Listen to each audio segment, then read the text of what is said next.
오늘 이 다니엘서 9장에 있는 이 말씀은 우리 성경에서 가장 많은 논란이 되는 그런 구절이기도 하고요. 이단도 많이 나오고 여러 가지 다양한 분분한 해석도 있는 그런 부분입니다.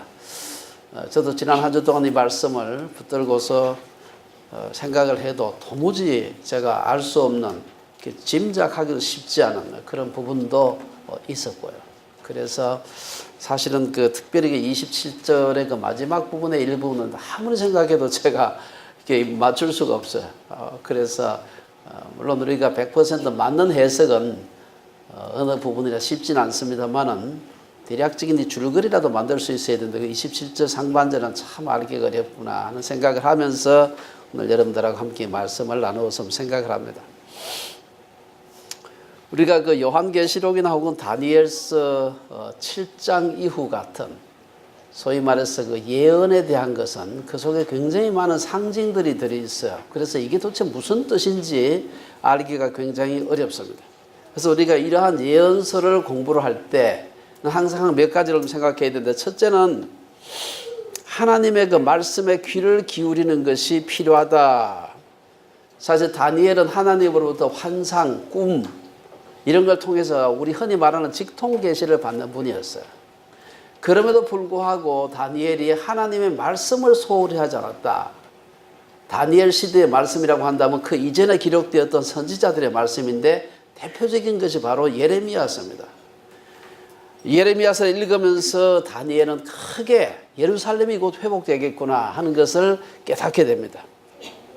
그는 예루살렘의 황무함이 70년 만에 마치리라는 예레미야서의 그 25장의 말씀을 읽고 그 뜻이 무엇인지를 발견했습니다. 그것을 깨닫고 나서 보니까 바로 내년 아니면 그내년에 70년간의 포로 생활이 끝날 것이라고 하는 것을 알게 된 거예요.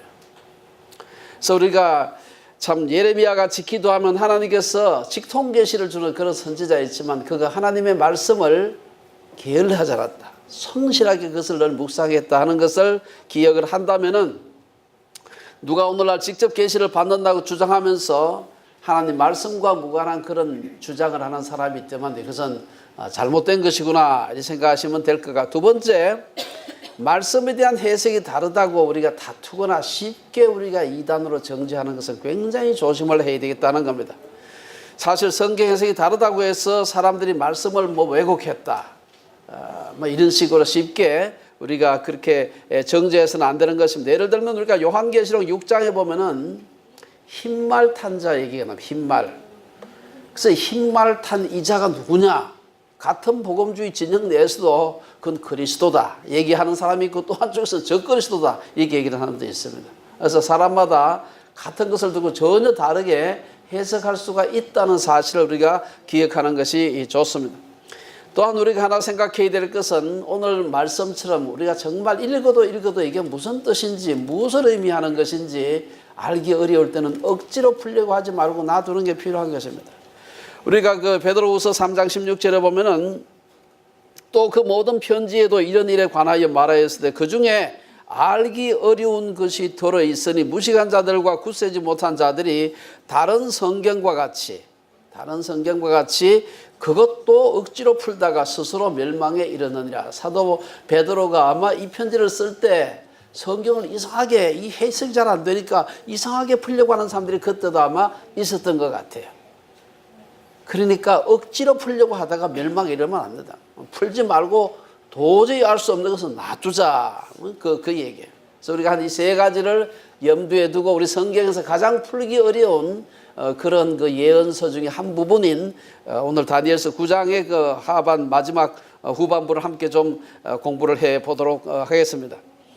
우선에 우리가 그 20절부터 한 23절에서 하나님께서 자기의 그 계시, 미래에 일어날 일을 우리들에게 보여주시는데 그것을 보여주시기 위한 몇 가지 조건을 여기서 얘기를 하고 있습니다.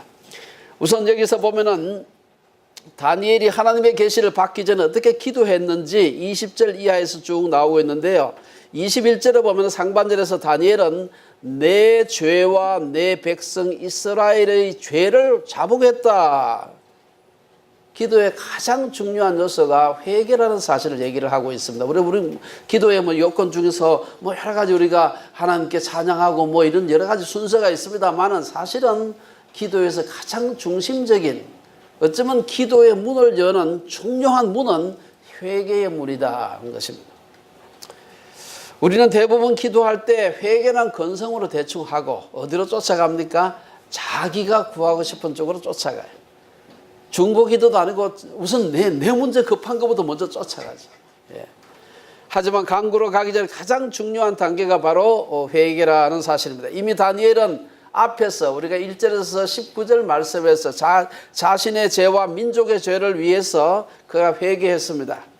그럼에도 불구하고 20절 하반절에 보면은 다시 내 하나님의 거룩한 산을 위하여 간구하고 있습니다. 이것은 아마 예루살렘을 위해서 기도하는 것이라고 볼 수가 있습니다. 우리는 우리의 급한 기도 제목 때문에 민족이나 다른 사람들을 위한 중보 기도를 뛰어넘거나 그냥 지나친 통과 의례로 생각하면서 기도할 때가 얼마나 많은지 모릅니다. 다니엘의 마음속에는 자나깨나 하나님의 도성 예루살렘의 회복이라는 그 소원이 그 마음속에 있었습니다. 이런 마음을 가진 다니엘의 기도에 하나님께서 응답하시는 것은 너무나 당연한 것입니다. 다니엘에게 가브리엘 천사를 통해서 하나님의 계시를 전하는 얘기가 이어서 곧바로 나오고 있습니다. 21절 상반절에 보면 다니엘이 기도할 때에 이전의 환상 중에 본 그 사람 가브리엘이 빨리 날아서, 이전에 나타난 적이 있는데 다시 가브리엘이 그에게 날아와서 말했다. 21절 하반절에 보면은 저녁 제사를 드릴 즈음에 이런 말이 나옵니다. 그때쯤 가브리엘이 날아왔다. 저는 이 말씀을 읽으면서 마음에 와 닿는 게 있었습니다. 저녁 제사를 드릴 즈음이란 말은 요 시간은 우리 시간으로 보면 오후 3시 정도 되는데요. 오후 3시에 매일 드리는 번제예요. 그러면 다니엘이 지금 바벨론의 포로로 잡혀와 있는데 매일 오후 3시에 번제를 드리느냐? 드리지 않아요. 못 드리는 거죠. 언제 드렸느냐? 자기가 BC 주전 605년에 바벨론이 예루살렘을 침공해서 1차 침공 때 포로로 잡혀왔잖아요. 그때 자기 나이가 10대였습니다. 10대였을 때 그 번제 드리는 그 본 기억, 70년 전 기억입니다. 오래전 기억입니다만 그 마음속에는 이 바벨론에 와서는 제사를 드려볼 수가 없어요. 그런데 그 마음속에는 생각할 때 지금이 저녁 번제 드릴 시간이구나. 그 마음속에 예루살렘 70년 전 성전에서 제사를 드리던 그 시간표를 지금 머리에 두고 살아가고 있다는 사실이 마음에 닿았습니다. 다니엘은 여전히 예루살렘 시간으로 살아가고 있었다는 것입니다. 그가 비록 바벨론에 지금 살고 있지만, 몸은 바벨론에 살고 있지만 그 마음은 하나님의 성전에서 살아가고 있다는 것입니다. 이 속에는 여호와의 규례에 대한 수십 년간의 다니엘의 그리움과 갈망이 내포되어 있다. 이런 다니엘에 대한 하나님의 관심과 사랑은 이어지는 22절, 23절에서 그대로 나타나고 있습니다. 가브리엘 천사는 22절에서 다니엘아, 내가 이제 네게 지혜와 총명을 주려고 왔느니라. 하나님을 사랑하고 그분의 규례를 갈망하고 사랑하는 자에게 주시는 하나님의 선물은 지혜와 총명이라고 그랬습니다. 이어지는 23절에서도 가브리엘은 곧 네가 기도를 시작할 즈음에 명령이 내렸으므로, 하나님께서 가브리엘 천사에게 명령을 내렸으므로 이제 내가 네게 알리러 왔다, 이렇게 말합니다. 하나님의 종이 하나님 뜻에 합당한 기도를 하려고 할 때는 우리가 기도하기 전에 이미 하나님은 응답을 준비하신다는 사실을 볼 수가 있습니다. 그래서 가브리엘은 다니엘 하나님으로부터 크게 은총을 받은 자다, 이렇게 부르고 있습니다. 이것은 하나님이 귀중히 여기는 자, 하나님이 사랑하는 자라는 뜻입니다. 무엇을 구해도 주고 싶은, 우리 자녀들이 우리에게 구할 때 그런 마음이 있지 않습니까? 무엇을 구해도 나쁜 거, 자기에게 해로운 것만 아니면은 뭐든지 구하면 주고 싶은 그 부모의 마음을 하나님께서 다니엘에게 가지고 계셨다는 겁니다. 때로 우리는 이런 일의 비밀, 오늘 본문에 보면 이런 일의 비밀이 나오는데요. 이게 너무나 신비해요. 이게 통해서 많은 논쟁도 있고 하기 때문에 오늘 이 부분을 읽으면 이 다니엘의 기도에 대한 것은 넘어가고 이런 일의 그 비밀에 그냥 올라오니까 마음이 빼앗기는 경우가 있습니다만, 사실은 오늘 이 본문은 기도에 대한 본문입니다. 이것을 보면서 다니엘이 얼마나 하나님으로부터 사랑받는 자였는가 하는 것을 볼 수가 있습니다. 그 다음에 이제 우리가 24절에서 보면은 이제 오늘 이런 일의 비밀이 나오고 있습니다. 여기서 이렇게 크게 은총을 입은 자 다니엘에게 하나님께서는 앞으로 어떤 일이 이후에 일어날 것인가 계시를 보여주고 있습니다. 24절에 보면은 내 백성과 내 거룩한 성을 위하여 이런 이래를 기한으로 정하셨다. 이 두 가지 의미가 있습니다. 이런 이래를 기한으로 정하셨다는 말은 예루살렘 혹은 그 성소가 황폐되고 이 이스라엘 백성들이 포로로 잡혀와 있고 이 아주 참 어려운 상황이 영원히 지속되지 않는다. 언젠가 끝이 있다는 것이고, 두 번째는 이 기쁜 소식이죠. 바벨론 포로 생활이 끝나도 70년 되면 끝날 것이다는 예레미야 선지자의 그 예언을 갖다가 좀 생각하면서 곧 끝나겠구나 알았는데, 그게 끝나도 완전히 끝나는 게 아니고 그 뒤에 다시 이런 이래가 있을 거라고 하는 얘기입니다. 하나님의 나라가 완전한 하나님의 나라가 도래하기까지는 상당한 기간을 준비해야 된다, 이렇게 볼 수가 있습니다. 그래서 우리가 24절에서 27절이 바로 오늘 본문 중에서도 그 뒤에 네 구절이 모든 그 논쟁의 중심에 있는 것을 볼 수가 있습니다. 여러 거기에 우리가 의문들, 도대체 이런 이래가 뭔가, 그게 정말 이런 이래가 490일인가, 이런 70 곱하기 7하면 490일인데 490일인가 490년인가 혹은 490주인가, 이 굉장히 알기가 어렵습니다. 어쨌든 우리가 이 말씀, 이렇게 말씀을 읽으면서 읽으면 읽어도 정확하게 무슨 뜻인지 알 수 없는데도 불구하고 여러분 유튜브에 가서 이 다니엘서 9장 해서 쳐보세요. 특별히 그 중에서 제가 특정한 교단을 얘기해서 안 됐습니다만은 안식교 분들이 그 설교하는 거 보면 이건 아주 분명합니다. 이렇게 너무 강조하는 게 많아요. 그래서 이 다니엘서 9장을 두고서 데이비스라고 하는 다니엘 강의 신학자는 말하기를, 그렇게 주장하는 사람은 성경 본문을 신중하게 읽지 않은 것이다. 신중하게 읽어보면 그렇게 명확하지가 않다는 것입니다. 우리가 그런 생각을 가지고서 오늘 역사적 사건과, 저도 어떤 해석을 오늘 말씀 좀 드리려고 하는데 제 해석이 아니고요, 우리 보편적으로 복음주의 진영에서 받아들이고 있는 해석을 여러분에게 함께 나누고자 합니다. 그렇게 하는 데 있어 가지고 그 해석조차도 잠정적이다, 잠정적이라는 사실을 알아야 됩니다. 우선 몇 가지 우리가 오늘 본문을 이해하는 데 있어 가지고 용어를 좀 살펴볼 필요가 있는데요. 성경에 있어서 예언을 나타낼 때, 예언을 할 때, 역사적 기간을 산출할 때는 하루를 1년으로 환산하는 원칙이 있습니다. 민수기 13장 14절에 보면은, 거기에 보면 이스라엘 백성들이 가나안에 들어가면서 40일 동안 탐지하는 게 나오고, 그리고 40일의 하루하루를 40일 탐지하고 난 뒤에 반역했지요. 그 반역한 데 하루하루를 1년으로 계산해서 40년간을 바람 광야에서 헤매게 하지 않습니까? 그래서 그런 말이 있고, 그다음에 에스겔서 6장 4절에 보면은 내가 네게 40일을 정하였나니 1일이 1년이라 이 말이 있습니다. 물론 성경의 모든 하루를 1년으로 계산하라 이런 말은 아니에요. 그러나 앞뒤 문맥을 봐서 그렇게 해석해야 될 때가 있다는 것입니다. 오늘 본문에 나오는 다니엘서의 말씀도 하루를 1년으로 계산하는 것이 맞다는 것이 그동안 모든 학자들이 공통된 의견입니다. 그렇게 보면은 한번 여기 한번 비춰 보시겠어요? 여기 보면은 몇 가지 용어를 아실 거예요. 24절에 보면 이런 일에, 연일 뭐 이런 말이 없어요. 이런 일에 나와요. 이런 번을 7번 했다. 77이 49 하면 490이죠. 25절에 보면 7의례. 그러면 7 곱하기 7이니까 77이 49죠. 49년. 26절에 보면 62일에 62일에 62 곱하기 7 하면 요건 계산 좀 복잡하죠.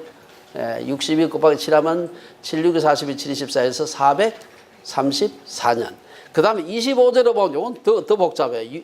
7일에와 62일이라는 말이 나와요. 7일에 77, 49 더하기 62일에 434년 더하면 483년이 됩니다.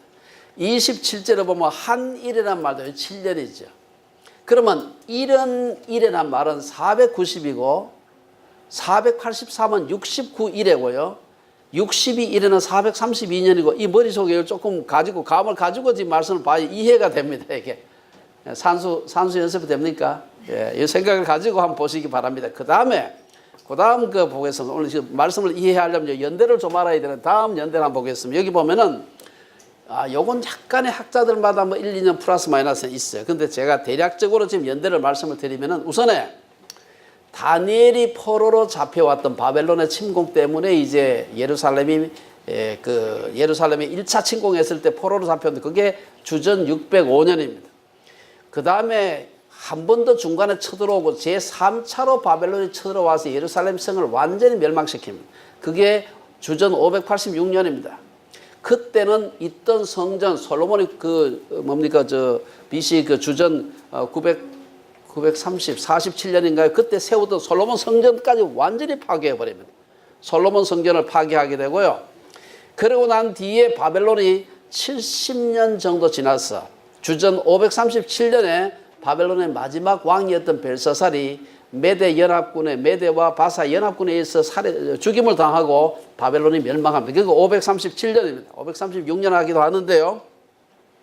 어쨌든 그리고 그 다음에 그 해에 메대 바사의 다리오와 고레스 칙령이 내립니다. 유대인들은 돌아가도 좋다. 중요한 사건이죠. 이 다리오와 고레스에 대해서는 해석이 많이 있습니다만 다리오가 고레스의 외삼촌이에요. 나이가 20몇 살 정도 더 많은. 그래서 때로는 다리오 하기도 하고 고레스 이름으로 하기도 하는, 이게 조금은 이제 관계가 조금 복잡하긴 합니다만 다리오와 고레스의 승인으로 이제 그 뒤에 예루살렘 성전도 건축하게 됩니다. 그리고는 그 예루살렘 성전에 대한 그 성도 건축하라 이런 명은 내렸지만 중간에 여러 가지 어려움이 있게 됩니다. 그런데 바사의 페르시아의 아닥사스 왕, 여기 아닥사스 왕 1세입니다. 이 사람이 칙령을 내려요. 예루살렘 성전 성을 중건하는데 모두 협조해라.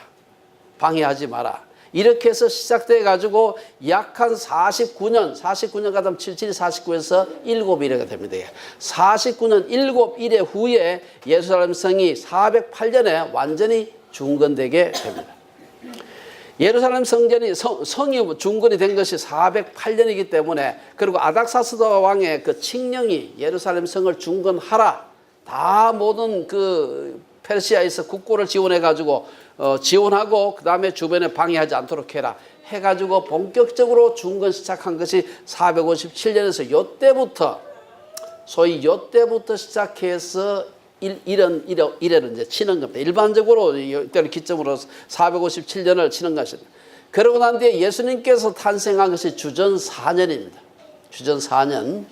왜 그런 뒤에 좀 더 얘기를 할게요. 그 다음에 예수님께서 4년인데 이제 AD로 와서 26년에 예수님이 세례를 받게 됩니다. 그 30살에 세례를 받게 되죠. 그리고 29년에 예수님께서 죽으시게 되고요. 그리고 그 후 주후 70년에 로마에 의해서 예루살렘이 함락되고 소위 헤롯 성전이 완전히 다시 헤롯 대왕이 세웠는데 다시 완전히 파괴됩니다. 이게 대략적인 오늘 성경을 이해하는데 조금 도움이 될 수 있는 그런 겁니다. 이 정도 우리가 배경 지식을 가지고서 25절을 다시 한번 좀 살펴보겠습니다. 여기 보면 25절 상반절에 보면은 이 가브리엘 천사가 다니엘에게 말하기를 그러므로 너는 깨달아 알지니라. 예루살렘을 중건하라는 영이 날 때부터 기름 부음을 받은 자 곧 왕이 일어나기까지 7일회와 62일회가 지날 것이다.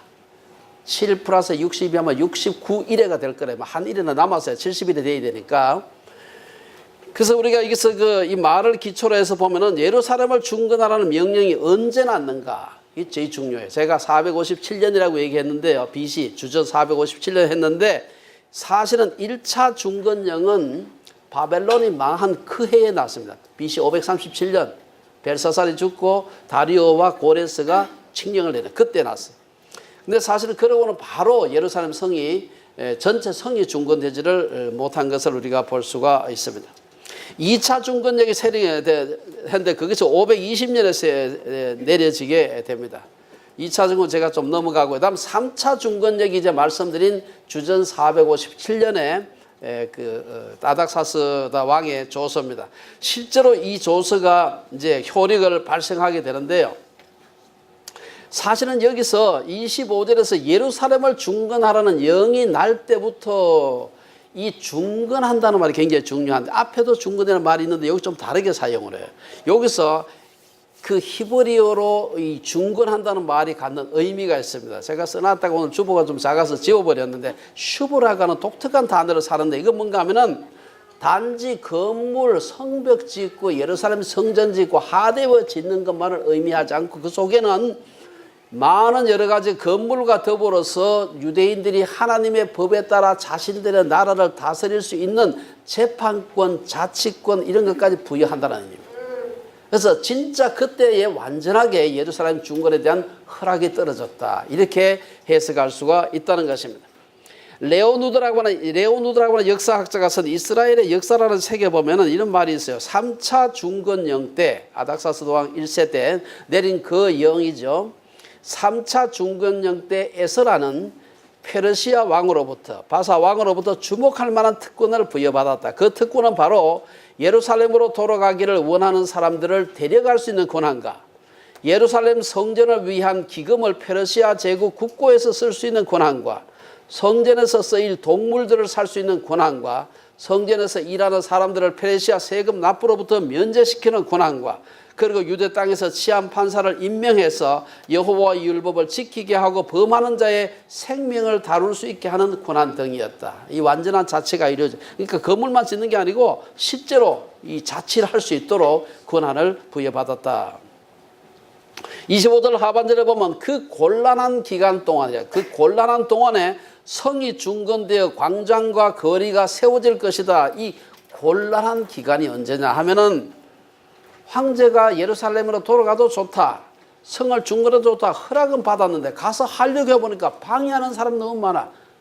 여러분 뭡니까, 느헤미야서 2장에 보면 그 얘기가 나오는데, 여기 보면은 호른 사람 산발락과 종이었던 암몬 사람 도비아와 아라비아 사람 게셈이 이 말을 듣고 성을 중건하고 성전을 세우겠다고 하니까 이 말을 듣고 우리는 느헤미야를 우리를 업신여기고 우리를 비웃어 이르되 너희가 하는 일이 무엇이냐, 너희가 왕을 배반하고자 하느냐, 이래가지고 계속해서 방해를 하게 됩니다. 이 곤란한 때가 상당 기간 동안 지나게 됩니다. 그런 어려움 속에서도 이제 그 주전 457년 아닥사스 왕 1세의 조서 이후에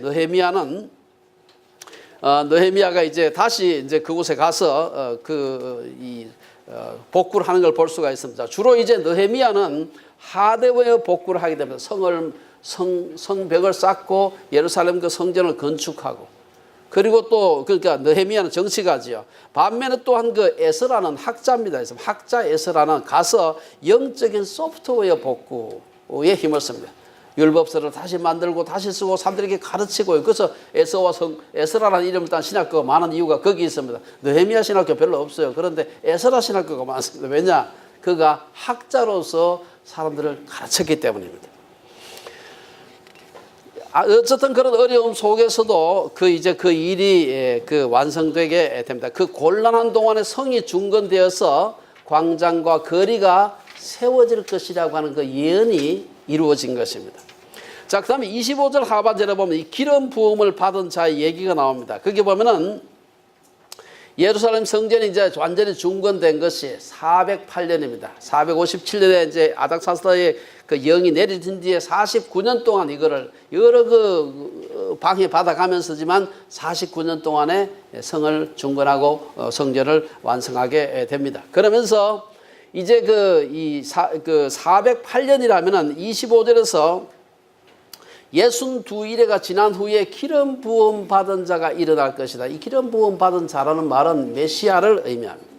이 말은 히브리 말에서 마시아흐라는 말인데요. 마시아흐라는 말은 기름 붓다, 기름을 바르다 동사입니다. 이게 기름을 붓다, 기름을 바르다. 이걸 그냥 음력한 것인데요. 이 말에서 메시아란 말이 나오게 되고, 헬라어로서는 그리스도라는 말인데, 그리스도란 말도 사실은 크리오라고 하는 헬라 말의 동사에서 기름을 붓다 하는 동사에서 나온 말. 그 똑같이 그냥 뜻 같은 것을 히브리어에서 사용하다가 헬라어에서 그냥 그대로 메시아, 그리스도 이렇게 사용을 하는 것입니다. 이 그리스도란 말은 그 뜻 자체가 기름 부음을 받은 자다. 우리 영어 성경은 The Anointed One이다 이렇게 표현하고 있습니다. 헬라어가 공용어로 사용되던 예수님 당시의 신약 성서에는 보면 메시아 혹은 그리스도란 말을 혼용하고 있습니다. 여러분 잘 아는 그 수가성 여인이 예수님을 만났을 때 뭐라고 얘기합니까? 여자가 이르되 메시아 곧 그리스도라 하는 이가 오실 줄을 내가 아노니. 이게 메시아 곧 그리스도. 이 같이 이르세요. 메시아 알죠? 그런데 그 당시에 조금 더 공용어로 쓰던 국제 언어 그리스도 이런 말로 다시 쓰는 걸 볼 수 있고요. 요한복음 1장에 보면은 그가 안드레를 말합니다. 그가 먼저 자기 형제 시몬을 찾아가 말하되 우리가 메시아를 만났다 하고 관로하고 메시아는 번역하면 그리스도라 얘기했습니다. 이게 그 서로 막 혼용해서 쓴 것을 볼 수가 있습니다. 어쨌든 7일에와 62일에 69일에가 지난 후에 기름 부음을 받은 자가 나타난다는 것은 무엇을 의미하느냐?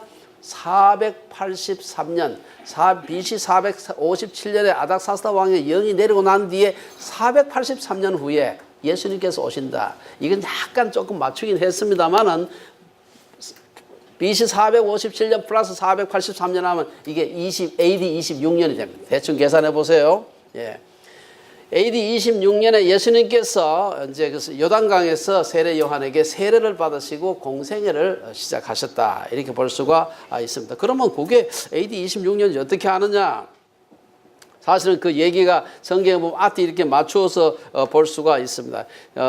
그 사도행전 10장에 보면은 만유의 주 되신 예수 그리스도로 말미암아 화평의 복음을 전하사 이스라엘 자손들에게 보내신 말씀 곧 요한이 그 세례를 반포한 후에 갈릴리에서 시작하여 온 유대에 두루 전파된 그것을 너희도 알거니와 하나님이 나사렛 예수에게 성령과 능력을 기름 붓듯 하셨음에 그리고 쭉 나가고 이 예수님이 기름 부음을 받을 때가 언제냐 그 세례를 받을 때가 언제냐 그 얘기가 누가복음 3장에 이 관련된 얘기가 있어요. 누가복음 3장 1절 2절에 보면은 디베레오 황제가 통치한 지 15해 곧 본디오 빌라도가 유대 총독으로 헤롯이 갈릴리의 분봉왕으로 그 동생 빌립이 이두레와 드라고니 지방의 분봉왕으로 뭐 등등등등 이렇게 하면서 디베레 황제가 통치한 지 15해. 이건 로마 역사에 나오는 얘기이기 때문에 이 비교 그 역사 연대가 비교적 정확합니다.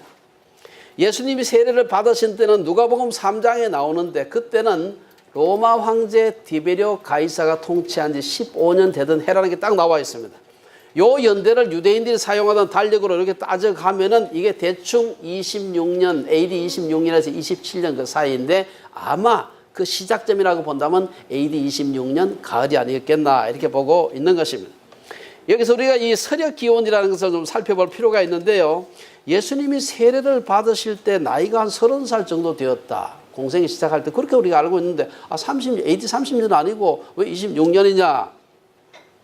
오늘 우리가 서기라고 하는 AD라고 하는 것을 만든 사람은 사실은 그 5세기, 6세기에 걸쳐 살았던 그 로마의 수도 원장이었던 디오니시우스 엑시구스라는 사람입니다. 이 사람이 그때 만든 예수님 당시에 만든 게 아니고 한 500년 지나가지고 돌아보면서 예수님이 나신 해를 우리가 모든 원년이라고 하니 원년이라는 말 때문에 분노하는 또 불신자들이 많습니다. 왜 원년이냐? 예수님 탄생한 날이라고 하든지 아니면 서력 기원이라 하든지 이래야 되지 왜 모든 연대에 원년이라고 하느냐 이 분노하는 사람도 있습니다만 어쨌든 이 사람이 어떻게 예수님 탄생한 그때를 이 원년이라 삼자 이렇게 제안을 했어요. 그럼 예수님 탄생한 연대를 어떻게 하느냐? 예수님 탄생한 그 해는 로마가 건국한 지 754년 후에 예수님이 탄생했다 이렇게 결정한 거예요. 그래서 예수님께서 원년에 탄생하셨다 그러면 BC 754년 로마의 그 건국이래. 이때부터 754년에 메시아가 났다고 하자 하고 해서 오랫동안 사용을 했는데 한참 지나가 보니까 로마 건국이 BC 754년이 아니고 BC 750년이라는 게 나중에 밝혀지게 됩니다. 그래가지고 까꿀로 뒤집어서 이렇게 가서 이렇게 계산을 하게 된 것입니다. 그래서 예수님께서 탄생은 주전 한 4년 정도고 예수님의 세례는 예수님이 만 30세 되던 AD 26년에 이루어졌다. 이렇게 보시면은 좀 복잡하죠. 483년, 457년 뭐 복잡하죠. 지금 어쨌든 대충 이러면 대충 맞습니다. 오케이. 26절 하반절에 보면은 이제 그 기름 부음 받은 자가 이런 69일에 후에 와서 오셨는데 그가 끊겨질 것이다. 죽는다는 얘기가 이 26절 하반절에 보면 62일의 후에 기름 부음을 받은 자가 끊어져 없어질 것이며 아닥사스다 왕의 영이 난 때로부터는 69일에 그 다음에 예루살렘 성전이 완성되고 그 7일회가 지난 뒤로부터는 62일에 지나고 난 뒤에 예수님이 죽을 것이다. 기름 부은 자가 끊어져 없어질 것이다. 그런 그 얘기를 하고 있습니다. 여기서 우리가 끊어진다는 말은 말할 필요도 없이 예수님께서 십자가에서 죽으시는 것을 의미하는 것입니다. 그 다음에 이제 우리가 26절 하반절에서 27절 끝까지 이제 여기가 또 어려운 그 부분이긴 합니다만 여기 보면은 이 26절의 하반절에 보면 장차 한 왕의 백성이 와서 그 성읍과 성소를 무너뜨리려니와 그의 마지막은 홍수에 휩쓸림 같을 것이며 또 끝까지 전쟁이 있으리니 황폐할 것이 작정되었느니라. 이 예언은 네 번째 제국, 우리가 그 바벨론의 그 느부갓네살의 그 꿈 중에 첫 번째, 두 번째, 세 번째, 네 번째 제국이 바로 로마 제국입니다. 이 네 번째 제국 로마의 왕이 예루살렘을 침략할 것을 가르치는 것이다. 뭐 일반적으로 그렇게 해석을 합니다. 안식교는 제가 보니까 안식교가 이 다니엘서를 무지하게 많이 연구를 해서 굉장히 문헌이 많습니다. 안식교 사람들은 그렇게 해석하지 않습니다. 왜냐하면 2300조에 맞춰야 되기 때문에 이상하게 해석을 하는데 우리 그 일반적으로 복음주의 진영 학자들은 많은 사람이 로마의 왕이 예루살렘을 침략한 것을 가리킨다. 그렇게 해석을 합니다. 이 유대인들이 얼마나 지독한 사람인지 한국 사람도 지독하지만 유대인은 더 지독해요. 그래가지고 남에게 침략을 받아도 절대로 항복을 안 해. 끝까지 반란하고요. 독립운동하고 광복군 만들고 계속 그러는 겁니다. 그래가지고 로마가 진절머리가 나가지고요. 로마의 황제 베스파시안이라는 황제가 친정을 해. 친정을. 황제가 군대를 몰고 와요.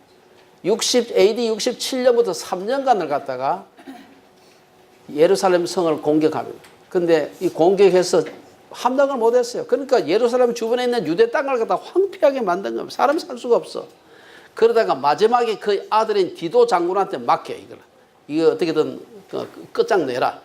이렇게 해서 AD 70년에 그의 아들 디도가 그 예루살렘을 포위를 해가지고 무려 얼마 전에 있더라 5개월간 포위해가지고 나중에 드디어 함락을 하게 되는데 그때 그 당시 요즘처럼 76억이 살던 때가 아니에요. 지금부터 2000년 전에는 사람이 얼마 안 살았어요. 그때 유대인만 110만을 죽이게 됩니다. 거기서 무참히 죽이고요. 9만 7천 명을 포로로 잡았다는 기록이 지금 남아 있습니다. 그리고 너무나 항복을 안 하니까 군인들도 로마 군인들도 막 하는 말로 뚜껑이 다 열린 거예요. 그래가 예루살렘을 갖다 함락하고 난 들어가서 예루살렘에 있는 모든 것을 다 파괴를 하게 되는데 그 중에는 헤롯이 세웠던 소위 제2성전도 그 속에 들어있는 겁니다. 그냥 부순 게 아니고요. 불을 질러가지고 막 그야말로 돌 위에 돌 하나도 남지 않도록 완전히 파괴하는 것을 볼 수가 있습니다. 마가복음 13장 1절에 보면 예수께서 마가가 이렇게 기록을 해요. 예수께서 성전에 나가실 때에 제자 중 하나가 이르되 선생님이여 보소서 이 돌들이 어떠하며 이 건물들이 어떠하리이까. 예수께서 이르시되 내가 이 큰 건물들 보느냐 돌 하나도 돌 위에 남지 않고 다 무너뜨려지리라 하시니라. 이게 그대로 40년 뒤에 그대로 이루어지는 것을 볼 수가 있습니다. 누가복음 21장에도 보면 이렇게 기록합니다. 너희가 예루살렘이 군대들에게 에워싸이는 것을 보거든 그 멸망이 가까운 줄 알라. 그때에 유대에 있는 자들은 산으로 도망할지며 성내에 있는 자들은 나갈지며 촌에 있는 자들은 거리로 들어가지 말지어다. 이 날들은 기록된 모든 것을 이루는 형벌의 날이니라. 마태복음도 그렇게 되어 있습니다. 마태복음도 24장에 보면 그러므로 너희가 선지자 다니엘이 말한 바 멸망의 가정한 것이 거룩한 곳에 성전이죠. 거룩한 곳에 선 것을 보거든 읽는 자는 깨달을진저 그때에 유대에 있는 자들은 산으로 도망할지어다. 여기서 거룩한 곳에 멸망의 가정한 것이 선 것이 뭔가 다니엘의 예언과 더불어서 생각해보면 AD 70년에 디도 장군이 와가지고 예루살렘을 함락을 하고 그러고 난 뒤에는 여기 보면은 이 예루살렘 성전에다가 군대를 보내가지고 거기다가 제우스 신상을 만들고요. 그리고 그 옛날에 우리 그 지난번에 공부하면서 보셨죠? 안티오쿠스 에피파네스가 마카비 시대에 와가지고 예루살렘 성전에다가 돼지고기 놓고 제사 드리고 한 그 얘기를 들으면 한번 우리 공부를 했습니다. 비슷한 일을 이도 하게 됩니다. 그리고 그때 예루살렘을 침략해서 들어온 로마 군인들의 휘장이 뭐냐면 독수리 휘장입니다. 그래서 오늘 보면은 날개 달린 휘장을 앞세우고 독수리에 날개 달린 휘장을 앞세우고 성전을 침탈한 것을 볼 수가 있습니다. 다니엘서 오늘 27장 맨 마지막에 보면 뭐라고 얘기합니까? 그 일회의 절반의 제사와 예물을 금지할 것이며, 이 제사와 예물은 유대식의 그 제사와 예물을 금지하고 또 포악하여 가정한 것이 날개를 의지하여 설 것이며. 한번 한번 보시겠어요? 여기 이거 너무 좀 희미한데 조금 더 여기 보면 그 물론 영화의 한 장면입니다만은 독수리 이게 그 문양을 가지고서 진격을 해서 그 로마 군대의 상징입니다. 미국 군대 상징이기도 하죠 지금. 어쨌든 그래서 보면은 그 가정한 것이 날개를 의지하여 설 것이다. 그래서 우리가 참 이걸 생각해 보면은 예수님께서 예언하신 것이 40년 뒤에 그대로 이루어진 것을 볼 수가 있습니다. 이러한 그 역사적 사건을 생각하면서 실제로 예수님 말씀을 기억하고 로마 군인들이 성을 둘러쌌을 때 실제로 산으로 도망간 사람들이 있었대요. 그 사람들만 살아남았다고 그래요. 예수님께서 40년 전에 그때 그 기억하신 거 말씀하신 걸 기억하면서 이대로 있다가 다 죽겠구나 해가지고 미리 빠져가지고 산으로 도망간 사람은 살고 성 안에 남아있었던 사람은 다 죽었다. 오늘 이 말씀을 다시 한번 돌이켜보면서요. 오늘 본문은 예수님께서 예수 그리스도로 인한 대속의 역사를 다니엘에게 계시하신 것을 소개하고 있습니다. 하나님은 미래에 일어날 일을 다니엘에게 계시하셨습니다. 하지만 그 계시하신 약속은 저절로 이루어지지 않았습니다. 우선 오늘 본문을 다시 한번 되돌이켜 보면은 첫째는 하나님께서 이 놀라운 계시는 다니엘이 기도하고 있을 때 보여주셨다. 다니엘이 예레미야서를 또 읽으면서 말씀을 읽으면서 묵상할 때 이스라엘의 해방의 날이 불온간에 다가온다는 사실을 깨닫게 되었습니다. 오늘 우리가 다니엘서 25장 1절, 11절, 12절 말씀 지난번에 읽었습니다만 다시 한번 보면은 이 모든 땅이 폐허가 되면 놀랄 일이 될 것이며 이 민족들은 70년 동안 바벨론의 왕을 섬기리라. 여호와의 말씀이니라. 70년이 끝나면 내가 바벨론의 왕과 그의 나라와 갈대아인의 땅을 그 죄악으로 말미암아 벌하여 영원히 폐허가 되게 하되. 이 말씀을 보면서 드디어 끝나는구나. 이 기쁜 소식 하면서도 다니엘은 자기의 죄와 민족의 죄를 두고서 회개하게 됩니다. 우리가 그때 바벨론의 침략을 당한 것이 바로 우리 조상들의 죄 때문이었구나. 다시는 이런 죄를 짓지 말아야 되지 하면서 그 죄를 회개하게 됩니다. 첫째는 말씀으로 기초해서 회개. 두 번째는 예루살렘 중건이라는 약속이 이루어지기 위해서는 느헤미야와 에스라와 같이 자신의 목숨을 걸고 왕에게 나가서 간청하고 페르시아에서 자신들이 누리던 그 특권적인 삶을 포기하고 민족을 위해서 황무해진 예루살렘으로 돌아오기로 작정한 용기 있는 신앙인이 있었다는 사실입니다. 느헤미야는 정치가로서 에스라는 학자로서 예루살렘의 중건과 나라의 그 중건을 위해서 자신들의 은사를 10분 활용했습니다. 오늘 우리는 무너지고 있는 한국 교회를 보고 있습니다. 캐나다 교회도 쪼그라들고 있습니다. 어떻게 하면 이거 우리가 정말 작은 부분이라도 도움을 줄 수 있을까? 우선 우리는 다니엘과 같이 하나님의 말씀에 천착하고 교회를 위해서 기도하는 것이 필요합니다. 우리의 본성을 따라 산다면 제일 먼저 우리 자신의 기도부터 먼저 하죠. 우리의 본성입니다. 우리 급한 일이니까 우리 자녀를 위해서, 우리의 직장을 위해서, 우리의 또 미래를 위해서. 우리 개인의 급한 기도도 많지만 우리는 먼저 그의 나라와 그의 의를 위해 먼저 기도하는 것이 필요합니다. 저는 그런 의미에서 여러분들이 좀 우리 중보기도 시간에 한번 좀 같이 나오면 좋을 것 같아요. 여러분 40분, 50분 함께 중보기도 하는데 쉽지 않습니다. 그러나 일주일에 한 번이라도 만나가지고 우리 함께 우리 주변에 우리의 기도를 필요로 하는 사람들을 위해서 같이 기도하면 좋겠습니다. 우리가 이제 저쪽으로 이동하게 되면은 우리 집에서 모이지 않고 교회에서 모이려고 생각합니다. 모여가지고 조금 더 기도회 마치고 난 뒤에 개인적인 기도도 할 수 있도록 좀 우리가 그렇게 순서를 진행했으면 생각을 하는 것입니다. 마태복음 6장 31절 말씀 함께 나누고 말씀을 마치도록 하겠습니다. 마태복음 6장 31절에 예수님께서 산상수훈 중에 일부입니다. 그러므로 염려하여 이르기를 무엇을 먹을까 무엇을 마실까 무엇을 입을까 하지 말라. 이는 다 이방인들이 구하는 것이니라. 너희 하늘 아버지께서 이 모든 것이 너희에게 있어야 할 줄을 아시느니라. 부딪히는 거 없습니까? 그래, 그런 거 기도 안 해도 알아서 하게 해주시는구나. 그 다음에 33절. 그런즉 너희는 먼저 그의 나라와 그의 의를 구하라. 그리하면 이 모든 것을 너희에게 더하시리라. 먹고 사는 거 너무 걱정하지 말고 기도 안 해도 된다.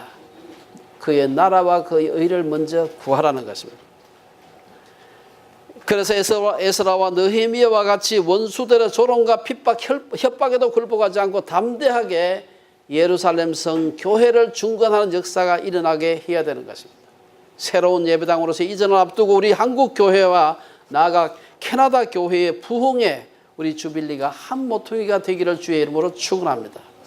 기도하겠습니다.